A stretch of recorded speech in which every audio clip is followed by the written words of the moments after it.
தமிழக வெற்றிக் கழகம் வந்து இப்போ நல்லா ஜெயிச்சு 108 இடத்துல வின் பண்ணியிருக்காங்க. தலைவர் விஜய் அவர்கள் வந்து இப்போ ஆட்சி அமைக்கிறதுக்கு இருக்கார் முதலமைச்சராக.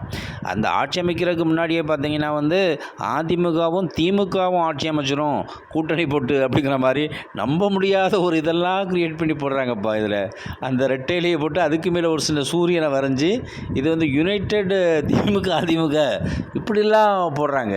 இதெல்லாம் கேட்குறதுக்கு நல்லாவா இருக்குது? ரெண்டுமே வந்து எதிரெதிர் கட்சியாக இருந்தது. இப்போ தனிப்பெரும்பான்மையாக ஒரு கட்சி வந்திருக்கு அப்படின்னா இதுக்கு வந்து விடுதலை சிறுத்தைகள் இப்போ காங்கிரஸ் ஆதரவு கொடுத்த மாதிரி விடுதலை சிறுத்தைகள் அதே மாதிரி கம்யூனிஸ்ட் மார்க்சிஸ்ட் இவங்க எல்லாமே வந்து இப்போ ஆதரவு கொடுத்துருக்காங்க. இது உடனே கொடுத்துருக்கணும். ஏன்னா அந்த மக்கள் தேர்ந்தெடுத்தாச்சு. 108 சீட்டு வின் பண்ணுறது சும்மா விளையாட்டா? வின் பண்ண பிறகு இதில் வந்துட்டு நான் வந்து சப்போர்ட் பண்ண மாட்டேன், இந்த 2 சீட்டை வச்சுட்டு நான் சப்போர்ட் பண்ண மாட்டேங்கிறார் திருமாவளவன். அப்போ வந்து இதெல்லாம் வந்து பார்க்க நல்லாவா இருக்குது?